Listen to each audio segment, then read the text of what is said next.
Mas agora em relação ao celular dele, porque foi vazado na mídia que eles tinham encontrado uma mensagem no celular do Michael, dele falando para alguém que o carro dele tinha sido filmado. Sim, Né? Isso nunca foi confirmado, não sabemos se essa mensagem de fato existiu ou não, mas sabemos que o celular dele foi apreendido e foi analisado por aquele software de Israel. sim. E o que foi concluído disso? Concluído, tinha diversas fotos, né? Fotos de meninas parecidas com ela. Então, comprovadamente, ele estava ali vigiando ela, perseguindo ela nas redes sociais. E ele manda essa mensagem para essa pessoa. E essa mensagem nós não sabemos para quem ele mandou. Então ele de fato mandou isso para De alguém. fato, ele mandou. Nós não sabemos, mas a autoridade policial sabe Para quem ele mandou? porque foi periciado o telefone. Eles tiveram acesso a tudo que estava no celular dele. Então, sabe para quem ele mandou, quando ele mandou, que hora ele mandou. E eu acredito que essa pessoa venha a corroborar nesse novo inquérito policial que vai apurar a ocultação do cadáver. Ah, então eles já devem ter esse nome. A primeira Sim, parte do acredito que inquérito sim, foi sim, encerrada sim. e essa pessoa vai entrar provavelmente na ocultação do cadáver da Vitória. Acredito que sim. Entendi. Até porque agora, hoje,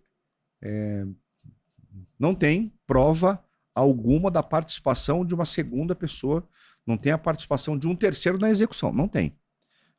O Michael agiu sozinho, ponto, final. Ele vai responder sozinho. Pode ter a participação de uma outra pessoa na questão da ocultação, mas em relação A morte à dela. morte dela, ele completamente agiu sozinho.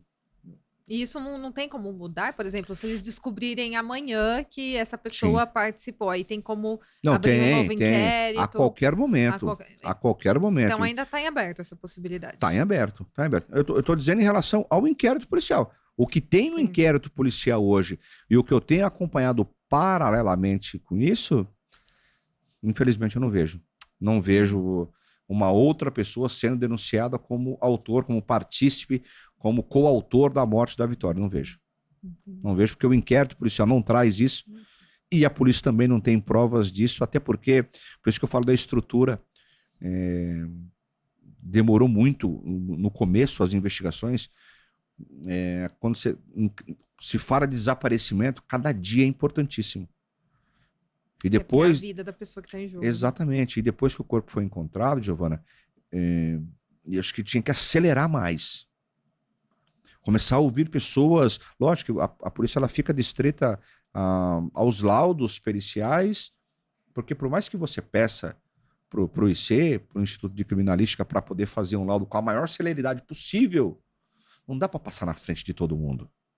Né? Eles também têm outras prioridades. Sim. Então a polícia fica refém disso, de esperar esses laudos técnicos. Mas numa outra via, o trabalho de campo, de ir lá e buscar pessoas, trazer pessoas, e você tem a modalidade de levar a pessoa para a delegacia. Como? Você convida, chega e fala, olha, estou te convidando para ir para a delegacia prestar um depoimento. A pessoa pode colaborar e pode ir. Mas se a pessoa falar assim, não, eu só vou assim me intimar. Então tá aqui uma intimação para o senhor comparecer amanhã cedo. Sabe? Não teve essa celeridade. Porque essa celeridade, ela depende de estrutura.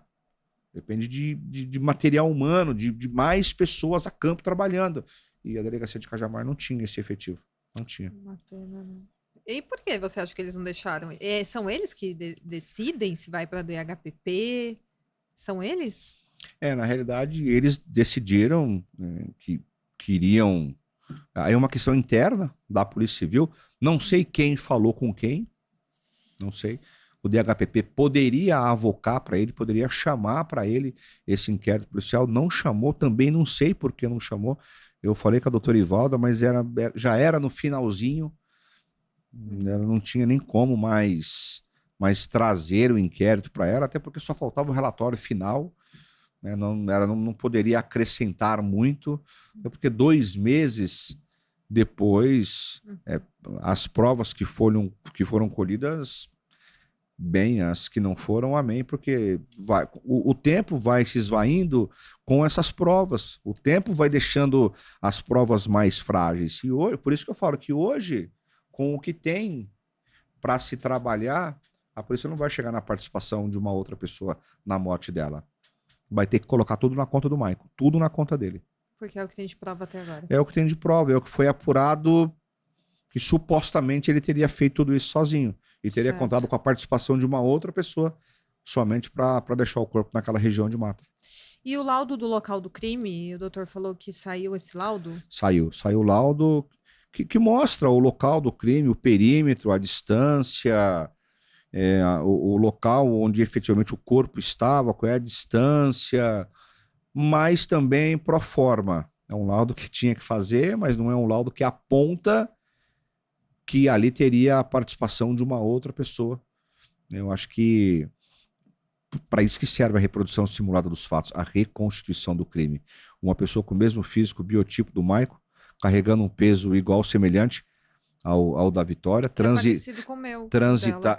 transitar 60 quilos, ela tinha 1,63 de 1,63 e aí teria ali mais ou menos, lógico, ela sem vida pesaria um pouco mais, cerca de 80, 85 quilos, e colocar colocar uma pessoa parecida com ele, com o mesmo biotipo dele naquela estrada e fazer caminhar até o local onde o corpo estava, passando por aquela cerca que é ruim de passar, para ver se teria... Tem uma cerca. Inclusive, no dia que nós fomos reconhecer o corpo, nós contamos com a ajuda de um guarda municipal, porque eram dois...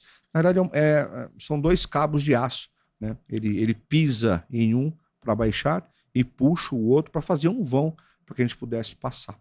Então, naquele momento, quando eu cheguei no local, eu tinha apenas o meu telefone na mão. E com dificuldades nós conseguimos chegar. Agora, imagine carregando uma pessoa de cerca de 80 quilos. Então, acho que era importantíssimo fazer esse trajeto, refazer esse trajeto para tentar identificar se ele agiu sozinho, se ele contou com a participação de uma outra pessoa, de mais de uma pessoa, se foi de fato o carro dele ou não. Mas eu acho que, para resumir tudo isso, a família não está assim, como é que eu posso dizer? Satisfeita? Não está? Não estão satisfeitos com o que foi descoberto até agora. Não está satisfeita com o trabalho da polícia. Hoje a família não está satisfeita. Falo todo dia com a irmã da Vitória, que é a Vanessa, a pessoa com quem mais eu tenho um contato. Ela é meio que a porta-voz da família. E assim, todo dia uma dúvida, todo dia um porquê. O porquê disso, o porquê daquilo, por quê? Porque a investigação foi feita de uma maneira que deixou assim, muitas falhas, muitas dúvidas, e na questão de... no todo da investigação, eu acho que a polícia deveria ter agido em alguns momentos de uma forma diferente, principalmente com a família. Principalmente principalmente com a família. Eu vi policiais assim, rudes, sabe? Hostil. Nossa. Sabe? Principalmente no dia da reconstituição. Sabe? Uma cena patética, assim, sabe? Patética de verdade. Revoltante, né? Revoltante. E aí, assim, as pessoas que estavam ali, quem não entende... E na realidade eu não vou nem dizer que quem estava ali não entende, porque a imprensa toda estava ali, são repórteres que já estão há anos fazendo isso, com certeza já presenciaram outras reconstituições. Né? Eu estava ali olhando aquilo, falei, quem que eles estão querendo enganar com isso aqui? Para que fazer isso aqui? Qual é o objetivo disso aqui? Você acha que foi feito apenas para dizer que fez? É exatamente isso. Faço suas minhas palavras. Porque num primeiro momento ele disse que não faria a reconstituição do crime. Eu lembro. Disse que não faria. Isso. E eu fui no mesmo dia, eu fui até a delegacia, conversei com ele e pedi para ele, doutor, eu vou fazer um pedido informal para que o senhor faça a reconstituição, para ver se a gente consegue chegar na participação de uma outra pessoa. Se não, o senhor achar que não, eu vou fazer um pedido judicialmente. Né? Ele fala, eu vou analisar, e aí ele resolve acatar o meu pedido, mas assim, depois de muita pressão, muita pressão. Depois de dias, a imprensa batendo em cima, batendo, e aí acabou fazendo dessa maneira. Então, é exatamente isso que você falou. Fez só para dizer que fez. Só para dizer assim, olha, tá vendo? Vocês pediram, nós fizemos. Mas resultado efetivo, resultado prático, nenhum. Nossa, uma pena. Nossa, É uma pena porque a gente vê que é um crime que muito possivelmente não será 100% elucidado e a família da Vitória, a própria Vitória, merecia tudo isso, né? Merecia que o crime fosse elucidado. E Merecia. outra, possivelmente, se outra pessoa participou, vai ficar impune? Vai pagar por um crime só de ocultação de cadáver? Esse é o sentimento da família, é de que alguém está saindo pela porta da frente. Então. Esse é o sentimento que a família tem, que o pai, que a mãe, que as irmãs, todos têm. É de que, e não só eles, todo mundo que a gente conversa, todo mundo. Não só da imprensa, fora da imprensa. Sim, qualquer pessoa, com vizinho, com as pessoas no posto de gasolina, na padaria, no supermercado, as pessoas me perguntam, e eu falo, olha, o que foi apurado até esse momento é que ele agiu sozinho, e ninguém acredita. E a gente sabe, alguém está saindo pela porta da frente. Alguém está saindo pela... No máximo, alguém vai responder pela ocultação. Que talvez sequer nem responda, né? Por conta dos benefícios da lei. Agora, fato é que a família acredita. Eu particularmente acredito, e a família também acredita, que alguém está saindo pela porta da frente. Está sendo protegido pelo Michael, né? Seguramente. Qual é o interesse seguramente. dele? Qual é o benefício, a gente não sabe. Qual é o benefício dele, o que ele vai ganhar de uma pessoa que ele estaria protegendo. A gente pode pensar o que disso? Tem muitas teorias. Nesse momento, talvez pagar os advogados? Qual outro benefício ele teria? Né? Então, tem assim, algumas possibilidades, mas... assim, são só possibilidades, são suposições. Porque eu vou ficar preso, não vou dizer que foi você, mas para eu fazer isso, eu tenho que ganhar alguma coisa. E o que é que ele vai ganhar? Pode ser que a gente lá na frente descubra. Ou não, né? Ou não. Entendeu? Ou não. Quanto ao fato dele ter usado o celular dentro da delegacia, qual é o procedimento quanto a isso? Sendo que é ilegal, né? Assim, a lei permite que uma pessoa use o telefone celular em uma situação, quando ela é presa em flagrante. Tá. Que ela pode usar o telefone celular para chamar um familiar ou para solicitar a presença de um advogado. Essas são as hipóteses que a polícia, que a pessoa pode usar um telefone estando presa. Quando ele faz o uso daquele telefone celular, ele já estava preso já há alguns dias. Na delegacia. Então ele não poderia ter usado o telefone celular. O contato externo, o contato ao mundo externo de uma pessoa que está presa, seja ela numa delegacia, ou num CDP, num centro de detenção provisória, ou numa penitenciária, o contato é por cartas. É vedado a utilização de equipamentos eletrônicos para comunicação. E naquele momento, quando ele usa o telefone, já estando preso, a autoridade policial dá um tiro no pé. Mas era o momento da confissão dele. Não pode. Não pode. Mas ele vai confessar. Não, peraí, então vai colher o depoimento de uma pessoa que, se ela vai dar um depoimento, porque na verdade ele não falou, eu vou confessar, ele foi dar um depoimento. E no depoimento ele traz a confissão. Não é autorizado, é verdade, é proibido, é crime. Você tá entendendo? Mas ele só ligou para a mãe, não interessa, não poderia ter utilizado. E a mãe ainda filmou e a mãe filmou dela, isso. Né? Você tá entendendo? Agora, por isso nós pegamos o vídeo, levamos para a corregedoria para apurar a responsabilidade de quem fez isso. Mas vai descobrir? Se vai descobrir, só que lá naquele local chamado delegacia tem um responsável por ela, que é o delegado que preside o inquérito. Então é ele que vai ter que responder pela utilização desse equipamento. E nós vamos até o fim com isso, porque eu não vou deixar varrer isso para debaixo do tapete. Não vou deixar. A corregedoria vai ter, porque comprovadamente ele estava na delegacia, comprovadamente. Sim. Então não tem por que a corregedoria falar, não, vamos deixar, não vai deixar isso para lá. Eu já avisei para a família, porque quando aconteceu isso, que vazou o vídeo, eu falei para a família, a gente pode deixar isso para lá, né? Ou, porque não pode, tá? Falei para a família, não pode utilizar o telefone. A partir do momento que ele utilizou, isso é crime. A gente pode deixar isso para lá e seguir o nosso propósito de acompanhar esse inquérito e chegar na autoria de quem fez isso com a Vitória, ou nós vamos pegar esse vídeo e levar para a corregedoria, para eles apurarem a responsabilidade de quem forneceu o telefone para eles. E a família foi categórica em dizer, vamos levar para a corregedoria. E eu falei, então vocês decidem e eu vou representar vocês. E assim nós levamos. Agora, E aí você abre o precedente, abre uma via de críticas para você pensar o seguinte: será que ele usou o telefone só aquele dia? E quando eu disse isso em algumas vezes, mas você está exagerando. Não, não estou exagerando. Quem está exagerando é o delegado de deixar ele usar o telefone. Sim. Quem é que me garante que ele não usou o telefone outras vezes, outros dias, falou com outras pessoas? Nada garante, né? Nada garante. A partir do momento que ele me dá essa brecha, vai ter que suportar a crítica. Com certeza. Né? Vai ter que suportar, porque é a mesma coisa da Reconstituição. Se tivesse chamado, tivesse explicado o que estava acontecendo, em nenhum momento eu seria leviano de criticar. Em nenhum momento. Mas não fizeram, vão ter que suportar as críticas. Por isso é que eu falo para você de tantas inimizades que eu arrumei ao longo desses... E não me arrependo de nenhuma. Faço questão de falar para você, para todo mundo que vai assistir, não me arrependo e faria tudo de novo.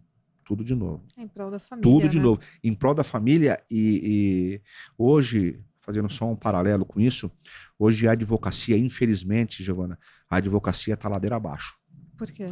Por conta de advogados que não se impõem, que advogados que compactuam com algumas situações, com alguns advogados nesse deixa pra lá. Você tá... Então, assim, antigamente o advogado era muito respeitado, era muito credibilizado. Hoje não mais.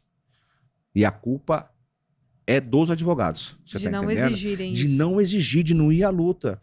Tá entendendo? Eu acho que por isso que meu trabalho, de uma certa forma, é um trabalho diferenciado, e eu sempre falei isso para a família. Não importa se é o delegado da cidadezinha lá ou se é o diretor do Demarco, que é o José Luiz do Carmo, que veio numa entrevista coletiva, pateticamente disse: esse rapaz é um psicopata, ele fala pouco.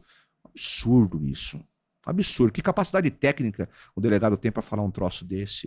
A mesma questão de falar que ele é um stalker também, né? Um stalker, foi feita não é... análise disso? Então, assim, é uma falação, uma prostituição pela mídia que, assim, que dá nojo.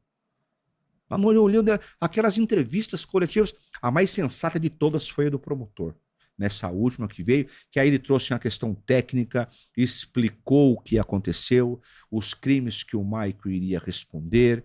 Ele disse que não, num ponto eu discordo com ele, que ele não tinha nenhuma crítica para tecer em relação à autoridade policial. Eu sim tenho, porque naquele momento que faz a utilização do aparelho de celular na delegacia, o fiscal da lei, que é o Ministério Público, deveria intervir e não interveio. Não falou absolutamente nada, não fez nenhuma menção em relação a isso. Então eu acho isso um ponto muito prejudicial. Sim. Então, assim, agora, umas entrevistas que não acrescentaram absolutamente nada. Umas entrevistas coletivas, assim, por obrigação, a polícia não tem obrigação nenhuma de dar uma entrevista coletiva para a imprensa, para esclarecer nada. Não é para a imprensa que a polícia tem que esclarecer, é para a família. Sim. A polícia tem que esclarecer essa celeuma toda para a família, não é para a imprensa. Mas aí todo dia, toda hora, uma entrevista coletiva, toda hora, e uma falação, uma confusão, e aí ao final dizendo que, nossa, olha, 2 meses foi feito tudo isso. Não, em 2 meses fizeram só isso. Ou seja, demoraram 2 meses para fazer isso. Um assunto desse no DHPP, 20 dias. Né? 20 dias. Provavelmente. E assim, não tô aqui pendendo pro lado do DHPP, não, é porque lá é um centro especializado nessa questão. Tem estrutura, faz isso todo dia, toda hora. Eles vivem disso. Sim. Eu conheço o trabalho da doutora Ivalda já há anos. Eu estive no caso da menina Lara, de Campo Limpo Paulista, que foi quando eu conheci a doutora Ivalda. A estrutura é gigantesca. Gigantesca. E é uma pena, de verdade, esse inquérito ter ficado na cidade de Cajamar. Não, ainda que demorasse 2 meses no DHPP, desde que elucidasse todo o crime, Perfeita colocação, né? perfeito.